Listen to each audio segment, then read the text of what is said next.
Hello dear friends, जैसा कि आप जानते हैं मैं आज आपके सामने मॉडर्न हिस्ट्री से कुछ क्वेश्चन लेके आया हूं जो आपके आने वाले बहुत सारे एग्ज़ाम्स हैं। फाइनेंस अकाउंट असिस्टेंट है, सब इंस्पेक्टर है, जितने भी एग्ज़ाम्स हैं उनके सभी सिलेबस में इस टॉपिक को इंक्लूड किया गया है। और जैसे बहुत सारे एग्ज़ाम्स हो रहे हैं उनमें ऐसे क्वेश्चन पूछे जा रहे हैं, तो मैंने सोचा कि मैं आपके सामने आज कम से कम 15 क्वेश्चन डिस्कस करूं जो मॉडर्न हिस्ट्री से हैं, और मैं ये कंटिन्यू करूंगा आगे इस सीरीज़। तो पहला क्वेश्चन है, Gandhi Irwin pact was signed on 15 March. और ये जो गांधी एरविन पैक्ट था ये साइन किया गया था 15 मार्च को, लेकिन किस ईयर में वो हमने बताना है। तो ये जो इसका राइट ऑप्शन है वो है सी पार्ट, यानी 1931 में इसको साइन किया गया था। अगर हम करें क्वेश्चन नंबर 2 की बात, the famous resolution on non cooperation under the aspiration of Mahatma Gandhi was adopted a special session of Congress held at Calcutta. यानी जो फेमस रेजोल्यूशन था नॉन कोऑपरेशन के अंडर एस्पायरेशन जो थी उसमें महात्मा गांधी की थी, तो उसको कब किया गया था? कलकत्ता में तो हुआ था, लेकिन कब किया गया था उस सेशन को हेल्ड? तो इसका जो राइट आंसर रहेगा वो है पार्ट ए, यानी सितंबर 1920 इसका राइट आंसर है। ठीक है, इसी तरह से question number 3, the Swaraj Party was organised by. Swaraj Party जो है इसको किसने ऑर्गेनाइज किया था? अब आपके सामने ऑप्शन ए, बी, सी और डी है, तो इसमें से जो आपका राइट आंसर रहेगा वो रहेगा पार्ट से, यानी CR Das and Motilal Nehru, इन्होंने ऑर्गेनाइज किया था किसको? स्वराज पार्टी को। तो आपका जो सही ऑप्शन है वो है सी।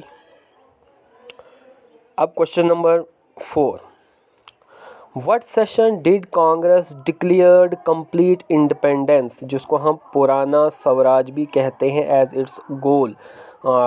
तो कौन सा सेशन था वो कांग्रेस का जिसमें कंप्लीट किया गया, डिक्लेयर किया था कंप्लीट इंडिपेंडेंस, यानी पुराना स्वराज? तो इसमें आप ऑप्शन दे सकते हैं ए, बी, सी और डी पार्ट इसमें है। तो इसमें जो राइट आंसर रहेगा वो है पार्ट ए, यानी लाहौर सेशन में ये हुआ था 1929 में। अब देखते हैं question number 5, when was the first independence day unofficially celebrated? Unofficially कब इंडिपेंडेंस डे सेलिब्रेट किया गया था? तो यहाँ आप ऑप्शन देख सकते हैं, ऑप्शन ए, बी, सी और डी आपके पास दिए हैं। तो इसमें से जो राइट आंसर है वो आपने बताना है। तो इसमें से जो राइट आंसर रहेगा वो है हमारे पास ऑप्शन डी, यानी 26 जनवरी 1930 को अनऑफिशियली इंडिपेंडेंस डे सेलिब्रेट किया गया था।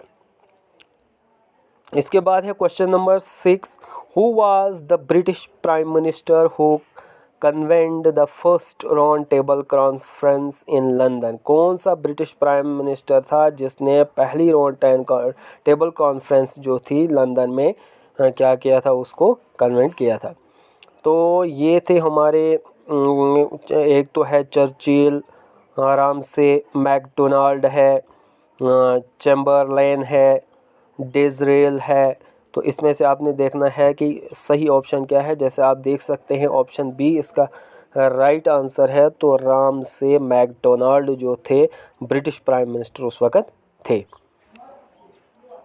क्वेश्चन नंबर 7 है, Who among the following did not attend the first round table conference? आपने बताना है कि इसमें से कौन वो नहीं है जिसने फर्स्ट राउंड टेबल कॉन्फ्रेंस जो थी उसको अटेंड नहीं किया था। तो एक है MK गांधी है, सर तेज बहादुर सप्रू है, डॉक्टर अंबेडकर है, CV चिंतामणि हैं। तो इसमें से जो सही ऑप्शन है वो है पार्ट ए, यानी MK गांधी। तो MK गांधी इसमें राइट आंसर रहेगा, क्योंकि MK गांधी ने फर्स्ट राउंड टेबल कॉन्फ्रेंस जो हुई थी वो अटेंड नहीं की थी। अब हम बात करेंगे क्वेश्चन नंबर 8 की, who opened the first round table conference? यानी फर्स्ट राउंड टेबल कॉन्फ्रेंस जो थी उसको किसने ओपन किया था?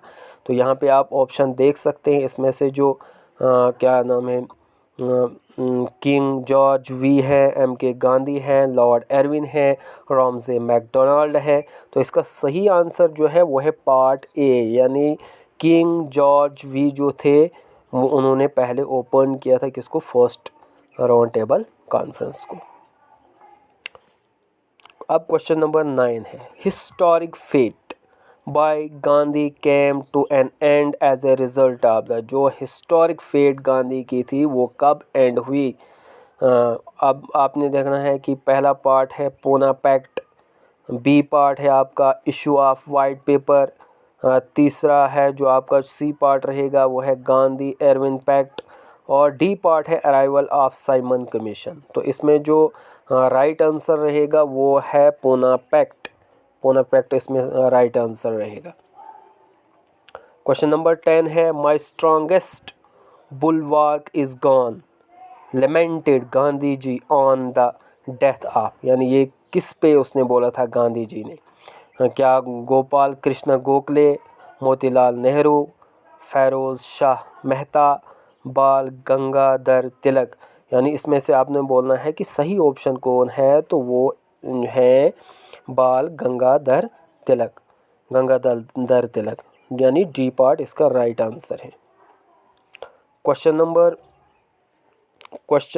11, when was the first round table conference held, पहली टेबल कॉन्फ्रेंस जो हेल्ड हुई थी वो कब हुई थी। बहुत ही मोस्ट इम्पॉर्टेंट क्वेश्चन है ये, बहुत इम्पॉर्टेंट है ये काफ़ी बार एग्ज़ाम में पूछा भी गया है कि पहली जो टेबल कॉन्फ्रेंस थी वो कब हेल्ड हुई थी।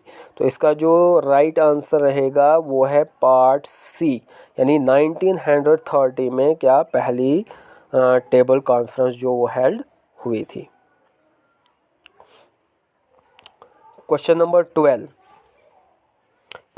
12 है, Mahatma Gandhi participated in the second round table conference after, यानी महात्मा गांधी जी ने पार्टिसिपेट की थी सेकंड राउंड टेबल कॉन्फ्रेंस जो हुई थी आफ्टर किसके बाद।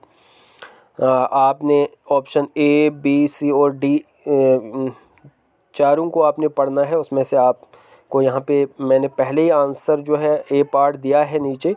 तो इसका सही आंसर है साइनिंग द सॉरी मुझे गलत ये प्रोनाउंस हुआ था, signing the Gandhi Irwin pact of March 1931 में। तो इसका सही आंसर जो है वो ए पार्ट है। इसके बाद क्वेश्चन नंबर 13 की बात करेंगे हम।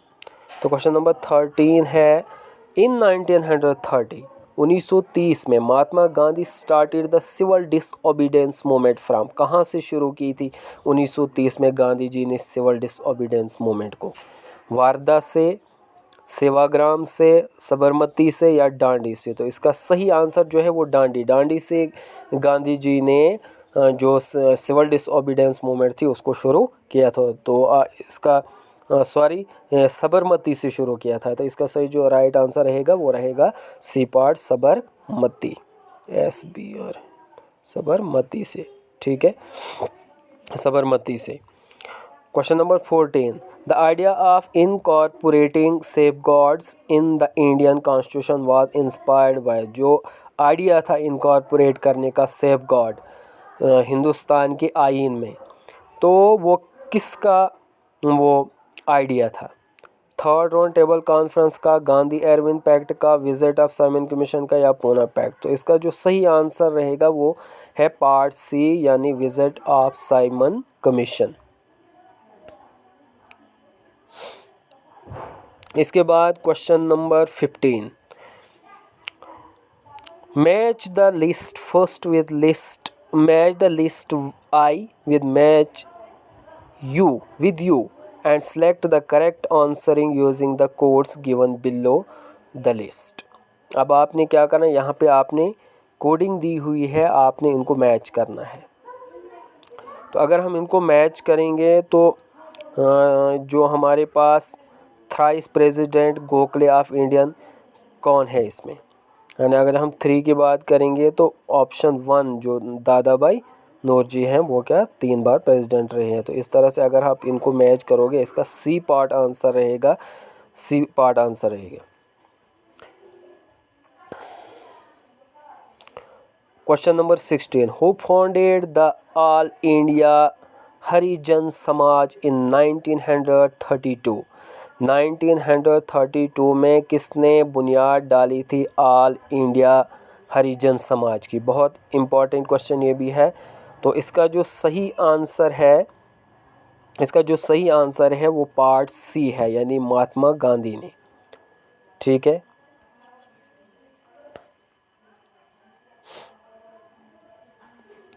महात्मा गांधी, MK गांधी।